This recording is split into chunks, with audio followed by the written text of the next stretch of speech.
नमस्कार दोस्तों, सहस्त्र अकादमी की ओर से मैं आप सभी का स्वागत करता हूं। हमारी जो वीडियो सीरीज चल रही थी उसमें हम लोग संयुक्त राष्ट्र एवं उसके सहयोगी संगठन के बारे में अध्ययन कर रहे थे, जिसका ये पार्ट 3 है। इसमें महासभा के बारे में जो उसका पहला अंग था हम उसके बारे में पढ़ चुके हैं। आगे के जो 4 अंग हैं उसके वो इस वीडियो में मैं कवर करवाऊँगा। देखिए, तो इसका जो दूसरा अंग है वो है सुरक्षा परिषद। सुरक्षा परिषद, अब ये सुरक्षा परिषद क्या है, इसका सामान्य परिचय में हम लोग देखेंगे कि ये महासभा से भी ज़्यादा शक्तिशाली है। ये इसको अगर समझा जाए कि ये है क्या करके, तो ये एक कार्यकारी अंग है, यूएन का कार्यकारी अंग है। जो नीति निर्माण महासभा द्वारा किया जाता है उसको एग्जीक्यूट करने का जिम्मा सुरक्षा परिषद का होता है ना। तो इसको यूएन की कार्यपालिका भी कहा जाता है। अब इसका मुख्यालय न्यूयॉर्क में है।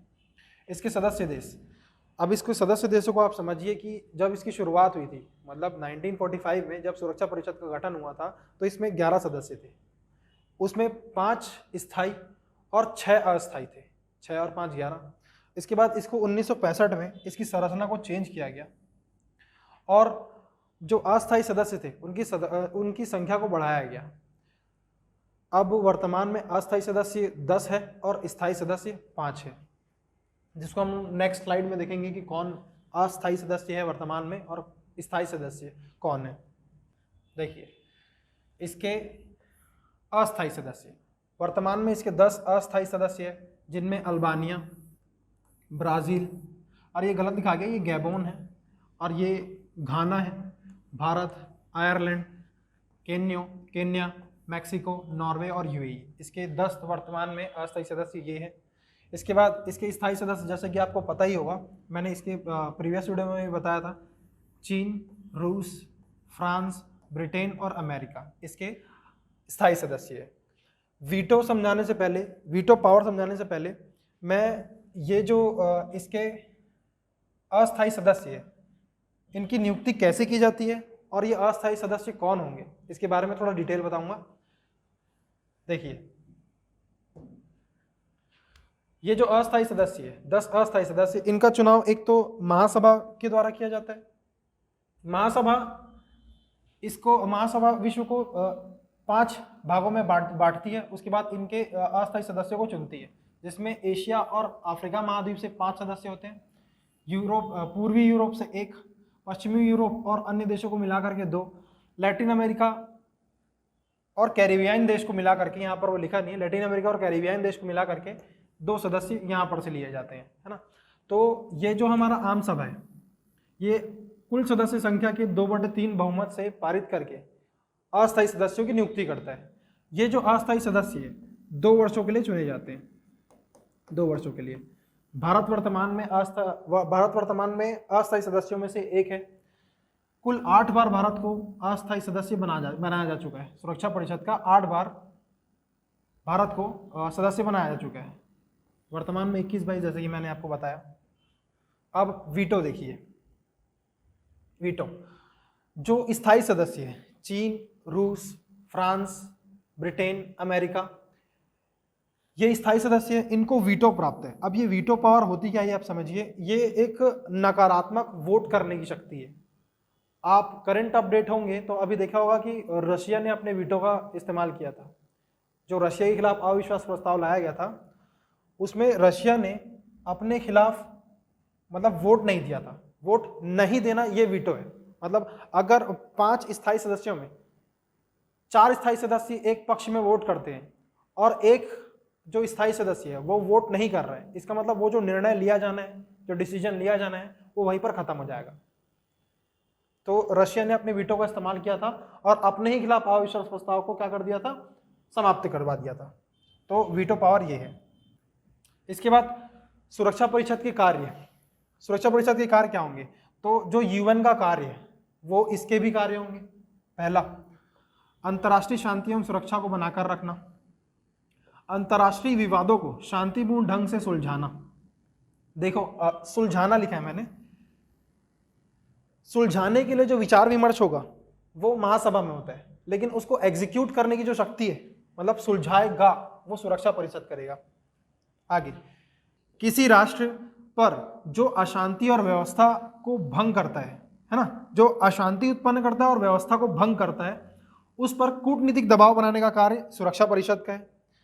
ऐसे राष्ट्रों पर संयुक्त राष्ट्र जो है सैन्य कार्यवाही भी कर सकता है। अब आखिरी, जो नवीन राष्ट्र यूएन में शामिल होना चाहते हैं, है ना, उनको रिकमेंड करता है। तो रिकमेंड किनको करता है? महासभा को रिकमेंड करता है कि उनको यूएन में शामिल किया जाए। तो ये आपका सुरक्षा परिषद हुआ, जो कि दूसरा अंग था संयुक्त राष्ट्र का। इसके बाद तीसरा आर्थिक एवं सामाजिक परिषद। तो आर्थिक एवं सामाजिक परिषद में कुल सदस्य, यहाँ पर ये लिखना भूल गया हूं मैं, सदस्य, इसकी जो सदस्य संख्या है वो 54 सदस्य है इसमें। इसका मुख्यालय भी न्यूयॉर्क में है। देखो, आर्थिक एवं सामाजिक परिषद या महासभा के अधीन रहकर अंतर्राष्ट्रीय आर्थिक, सामाजिक, शिक्षा, संस्कृति, स्वास्थ्य आदि से संबंधित संयुक्त राष्ट्रीय कार्यों के लिए उत्तरदायी है ये, जैसे कि इसका नाम है, और उससे संबंधित कार्यों के लिए उत्तरदायी है, और कुछ भी नहीं है ये।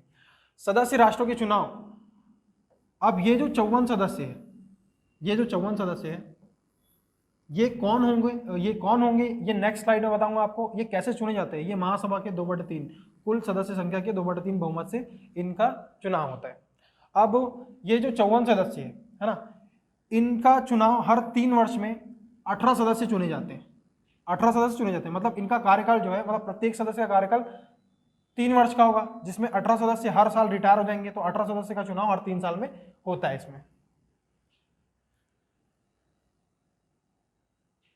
देखिए, ये जो 54 सदस्य थे इसके,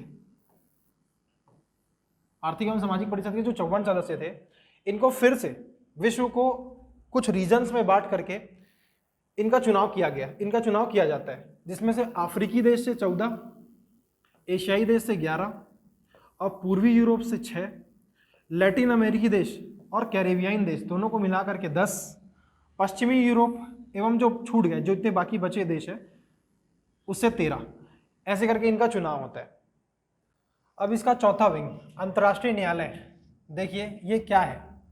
तो यह संयुक्त राष्ट्र का न्यायिक संस्थान है। अब जो मैंने आपको पहले वीडियो में बताया था कि इसके चार्टर के अनुच्छेद 14 में इसकी स्थापना का प्रावधान है। इसका मुख्यालय कहाँ है? तो इसका मुख्यालय नीदरलैंड के हैग में है। इसकी आधिकारिक भाषाएं, आप समझिए कि आधिकारिक भाषाओं से तात्पर्य क्या है। आधिकारिक भाषाओं यानी कि जो इसकी कार्यवाहियाँ होनी है वो इन 2 भाषाओं में होती है, एक तो अंग्रेजी और दूसरा फ्रेंच। आपको पता ही होगा कि यूएन की आधिकारिक भाषा 2020 में पूछा गया था 2 मार्क्स के लिए, तो इसकी संभावना बनती है कि इस बार ये पूछ दे। ठीक है। इसके न्यायाधीश, देखिए इसमें कुल 15 न्यायाधीश होते हैं, 15 न्यायाधीश, है ना। इनका चुनाव महासभा और सुरक्षा परिषद दोनों मिल करके करते हैं, और प्रत्येक न्यायाधीश का कार्यकाल जो है वो 9 वर्ष का होता है।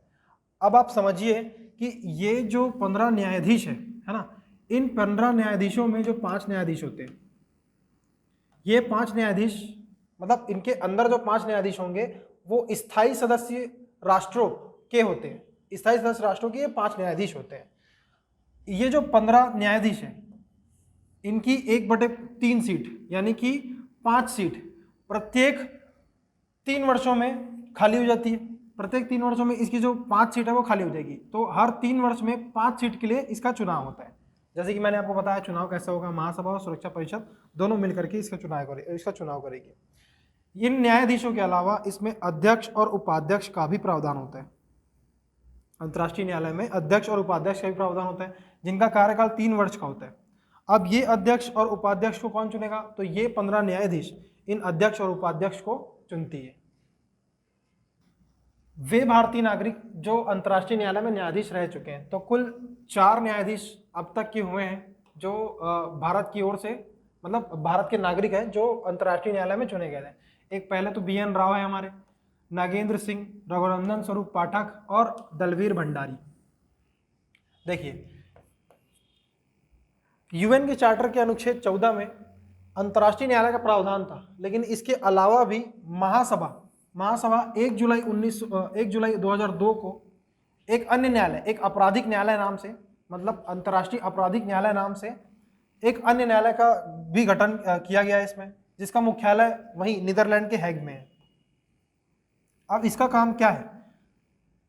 विश्व में जो गंभीर रूप से मानवीय अधिकारों का हनन होता है, उनकी जो सुनवाई होती है वो ये न्यायालय करती है। ठीक है, देखिए इसमें 11 पुरुष और 7 महिलाएं होती है। तो 2 मार्क्स या 4 मार्क्स इसमें आपको अंतर्राष्ट्रीय आपराधिक न्यायालय भी पूछ सकता है, जिसको आप ये सारे की पॉइंट्स अगर आपको याद होंगे तो आप सीधे सीधे इसको लिख सकते हैं, जैसे कि ये वाला पॉइंट, ये वाला पॉइंट, ये वाला पॉइंट। ठीक है, अब इसका अंतिम विंग सचिवालय। देखिए सचिवालय की पहले संरचना समझिए आप। सचिवालय में ना एक महासचिव होता है और 8 उप महासचिव होते हैं। 8 उप महासचिव। ये जो महासचिव है, इस महासचिव की नियुक्ति सुरक्षा परिषद की सिफारिशों पर 5 वर्ष के लिए की जाती है ना। वो महासभा और सुरक्षा परिषद मिल करके 5 वर्ष के लिए महासचिव को नियुक्त करती है। अब ये जो बचे 8 उप महासचिव है, ये कौन होते हैं? तो ये जो है सचिवालय के 8 विभाग हैं। सचिवालय के 8 विभाग हैं, इनके जो प्रमुख होते हैं वो उप महासचिव कहलाते हैं। ठीक है, देखिए सचिवालय क्या है? तो सचिवालय एक प्रशासनिक अंग है, यूएन का प्रशासनिक अंग है। इसमें जो काम करते हैं वो स्थायी सेवा के प्राधिकारी होते हैं, है ना। जो अन्य विंग है ना वो स्थायी सेवा के प्राधिकारी नहीं है, लेकिन इसमें जो काम करने वाले लोग वो स्थायी सेवा के प्राधिकारी होते हैं।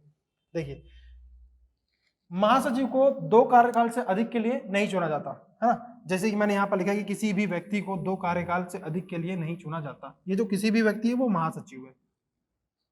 तो इस प्रकार इसके 5 अंग हुए। आशा करता हूँ कि आपको मेरा ये वीडियो पसंद आया होगा, आपकी समझ बेहतर हुई होगी इस टॉपिक के प्रति। अगर ऐसा हुआ होगा तो आप प्लीज मेरे वीडियो को लाइक शेयर और सब्सक्राइब करें। धन्यवाद।